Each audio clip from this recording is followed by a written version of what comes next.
Os textos nos podem ajudar sobre essa questão, se as escolhas do homem são imperfeitas. Bem, como é que nós entendemos essa questão da escolha humana, da vontade humana? Será que o homem foi criado para decidir livremente as suas escolhas? Será que antes da queda o homem tinha essa escolha totalmente livre de imperfeição? Será que essa imperfeição só existe na realidade pós-queda? Será que nesta realidade pós-queda nós podemos fazer escolhas, podemos ter um arbítrio, podemos ter uma decisão? Bem, para nos ajudar nessas questões nós temos que entender a realidade da condição do homem antes e depois da queda. Deus, em Gênesis, nos mostra que criou o ser humano sem pecado, sem influência do mal e sem uma determinação para errar.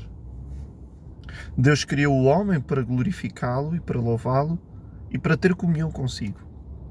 Mas contudo Deus deixa claro em Gênesis que o homem tinha a possibilidade de fazer decisões morais. O homem estava habilitado a exercer a sua vontade, em exercer a sua decisão, honrando a Deus ou desonrando a Deus. Nós vemos essa questão em Gênesis quando a serpente começa a falar com Eva.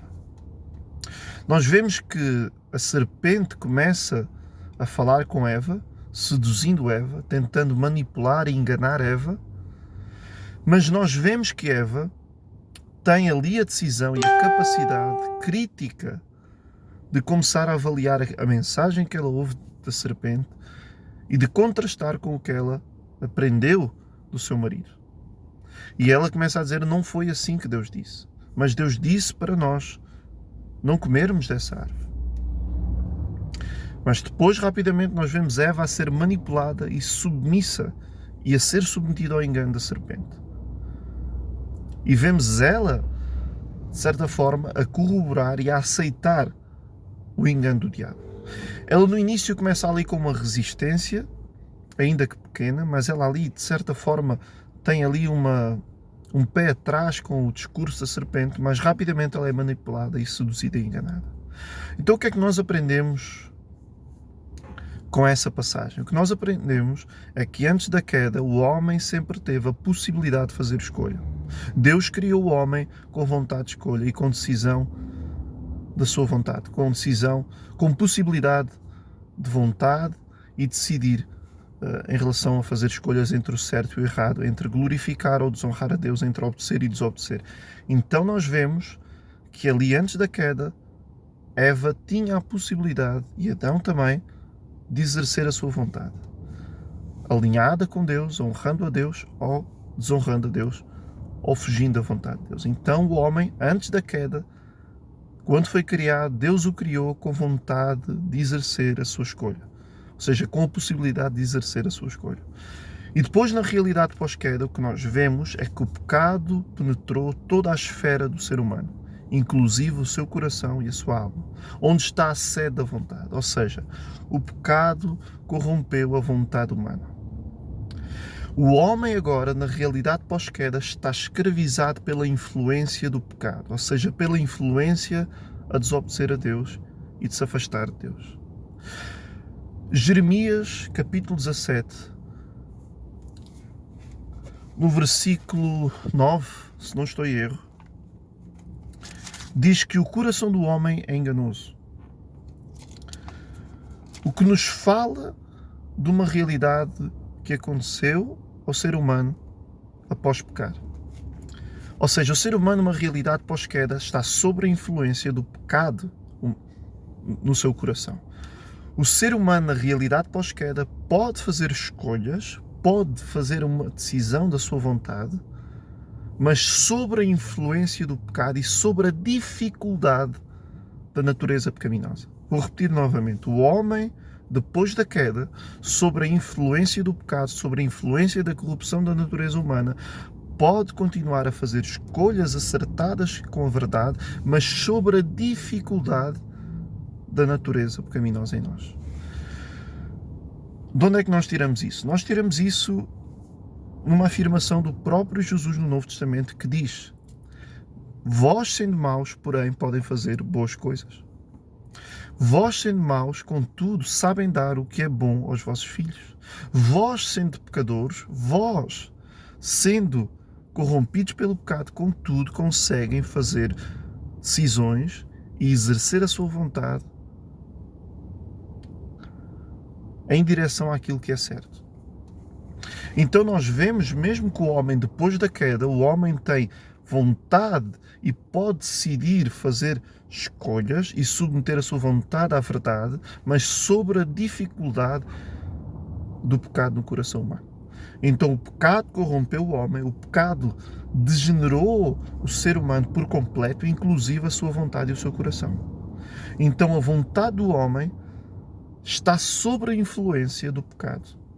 Mas mesmo assim o homem pode fazer escolhas e pode decidir coisas acertadas, alinhadas com a vontade de Deus, mas sobre a grandiosíssima dificuldade que o pecado gera no coração humano. Então é pelo auxílio e pela graça que Deus deu a todo o ser humano, que a luz veio ao mundo e iluminou a todos. Então nós temos a luz da nossa consciência que nos acusa do certo e do errado. A Bíblia diz que o testemunho da consciência, o testemunho da lei está presente em cada ser humano. A lei da consciência está presente em todo o ser humano que tenha razão sobre o certo e o errado. Então a graça, a revelação geral, de certa forma, esmaga a consciência humana, o acusando todos os dias sobre o seu erro e sobre o seu afastamento de Deus. Então o homem, sim, tem capacidade de discernir entre o certo e o errado, mesmo estando morto nos seus pecados e nos seus delitos, como o texto do Novo Testamento diz que o homem está morto nos seus pecados e nos seus delitos. O que o texto nos diz é que o homem está impossibilitado, incapacitado de solucionar-se a si mesmo e de salvar-se a si mesmo, mas que o homem não está totalmente impedido de discernir ou de reconhecer o certo e o errado. O homem pós-queda continua a ter a possibilidade de fazer escolhas e decisões por si mesmas, mas sobre a dificuldade e sobre a influência do pecado. Jeremias diz que o coração, ou seja, a alma humana, o interior do homem, é corrompido pelo pecado e é enganoso. E ai do homem que se guia totalmente pelos seus sentimentos e pelas suas pulsões, das suas emoções. Mas Jesus, contudo, diz que o homem, mesmo sendo pecador, mesmo sendo mau, pode fazer escolhas e pode fazer decisões. O que nós concluímos aqui, o que eu concluo aqui, é que o homem pode sim fazer escolhas acertadas com o bem, com o certo, com o que é correto, com o que é da vontade de Deus, mas sobre a dificuldade e sobre a influência do pecado. Então o homem é auxiliado pela graça e pela luz que recebe do Evangelho e pela comunhão que tem com Deus e pelo aprendizado que ele tem das Escrituras. Essa dificuldade e essa influência, esse domínio que o pecado exerce no ser humano na questão de dificultá-lo a fazer decisões e escolhas acertadas quanto à sua esfera de vida pessoal, ou no seu ministério, ou no seu dia-a-dia, vai diminuindo ou vai tendo menos influência quando o homem é salvo, quando o homem é nascido de novo e quando o homem tem comunhão com as Escrituras e com o próprio Deus. Então, isso é o que eu creio. Então, o que nós vemos é que há uma dificuldade maior sobre o homem que está afastado e longe do Senhor. A dificuldade e o pecado continuam antes do homem ser convertido ou depois do homem ser convertido. Mas essa dificuldade é travada ou abrandada pela luz que ele recebe da palavra e pelo auxílio da pessoa do Espírito Santo que habita no crente. Então, o pecado permeia o coração do homem. O homem está habilitado ou tem essa possibilidade de fazer escolhas e decisões, mas de forma dificultada. Ou seja, o homem pode sim fazer decisões e pode exercer a sua vontade de escolha, mas sobre a dificuldade do pecado e sobre a influência do pecado em si. Então é isso que Jeremias nos mostra, que o coração do homem é enganoso e está corrompido pelo pecado, mas contudo o homem pode decidir e fazer decisões e escolhas acertadas conforme o texto do Novo Testamento dito pelo próprio Cristo nos diz: vós sendo maus, vós sendo pecadores, contudo sabem dar boas coisas aos vossos filhos. Ou seja, o que nós concluímos é que o homem pode sim fazer decisões e escolhas acertadas, mas sobre a dificuldade que o pecado tem sobre o homem.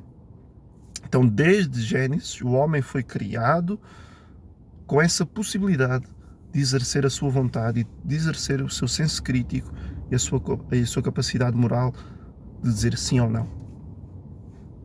Ali Eva nos mostra isso. Ela teve ali uma certa resistência à mensagem que Satanás estava-lhe a propor, mas contudo foi rapidamente seduzida e enganada e aceitou o engano. Então nós vemos que Eva aceitou por vontade própria, por vontade individual de Eva, de aceitar o erro que Satanás ali, que a serpente ali lhe estava a propor. Então nós vemos que não existe um determinismo causal divino. Nós não acreditamos que Eva foi determinada a errar, determinada, imposta pelo próprio Deus, a aceitar o engano e a aceitar a ser enganada e a não estar capaz de fazer uma escolha diferente a não ser aquela de ser enganada. Não. Eva tinha possibilidade de rejeitar e de dizer não ao engano que lhe estava a ser proposto, mas ela decidiu ser enganada, ela decidiu aceitar a mensagem que o próprio diabo lhe estava ali a propor. Ela teve uma certa resistência, ela ainda colocou ali a proposta de Satanás sobre o senso crítico, mas rapidamente ela foi enganada. Agora, nós podemos fazer escolhas perfeitas? Não. Nada do que existe fora do Senhor Deus em relação a si pode ser perfeito. Tudo o que existe em relação a Deus torna-se imperfeito. Aí entra numa relação de desproporção, de harmonia, porque tudo o que existe para fora de Deus em relação a si é imperfeito. Então nada é perfeito. As nossas escolhas em relação a Deus, em relação ao Criador, são imperfeitas, são incompletas. Então nós não podemos fazer escolhas perfeitas, mas podemos fazer escolhas acertadas e alinhadas com a verdade. Mas escolhas perfeitas que possam abarcar a totalidade da perfeição é impossível. Não existe nada ontologicamente perfeito na criação fora da natureza de Deus. Tudo o que existe para fora de Deus em relação a si é imperfeito. Porque tudo o que existe para fora da existência de Deus em relação a si torna-se imperfeito. Aí entramos numa desproporção de harmonia entre tudo o que existe e a própria natureza de Deus. Tudo o que existe em relação a Deus é imperfeito. Então aí está a origem do mal, um desvio do absoluto. Porquê é que Deus não destrói tudo? Porque Deus nos ama.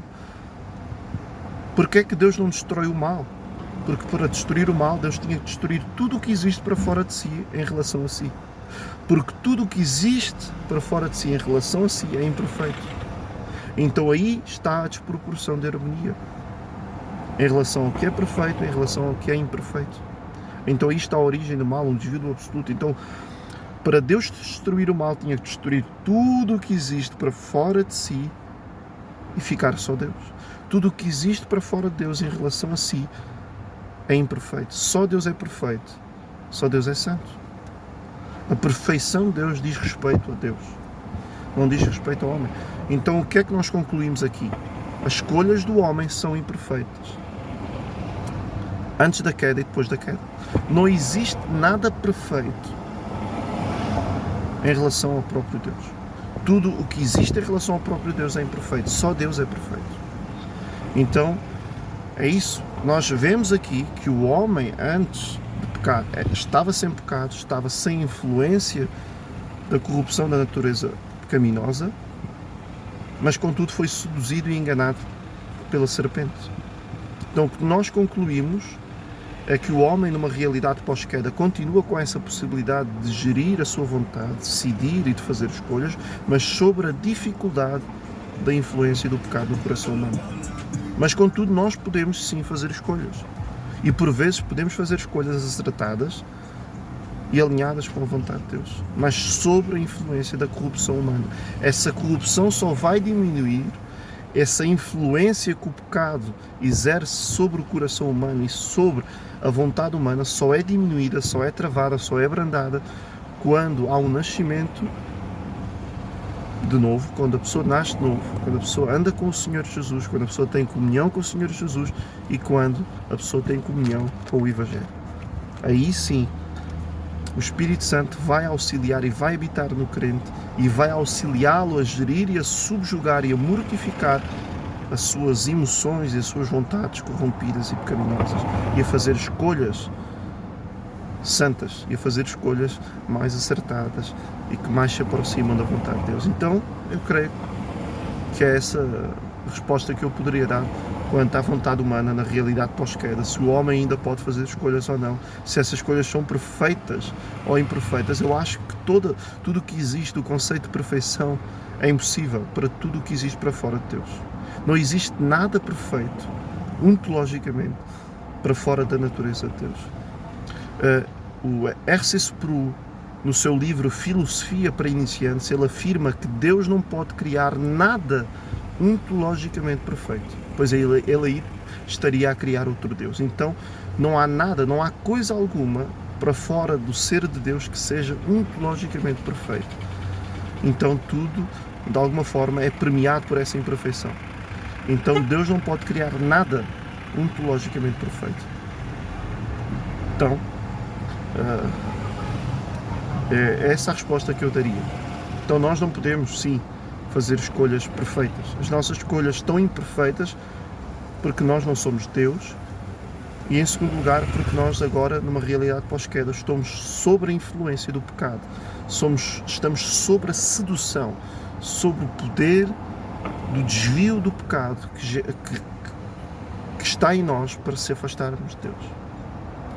Então nós podemos continuar a fazer escolhas, mas sobre a dificuldade enorme que o pecado exerce sobre o ser humano. Essa dificuldade só é travada ou só é diminuída, não retirada totalmente, pois só quando formos glorificados e sermos desassociados dessa natureza pecaminosa é que nós estamos livres da influência do pecado. Mas agora, mesmo salvos, mesmo nascidos de novo, estamos sob a influência da natureza pecaminosa e sobre a dificuldade que o pecado tem sobre o nosso coração e sobre a nossa vontade, mas que essa dificuldade é abrandada, é diminuída à medida que nós temos comunhão com o Senhor e comunhão com as Santas Escrituras. Então, é essa a resposta que eu daria. Muito obrigado.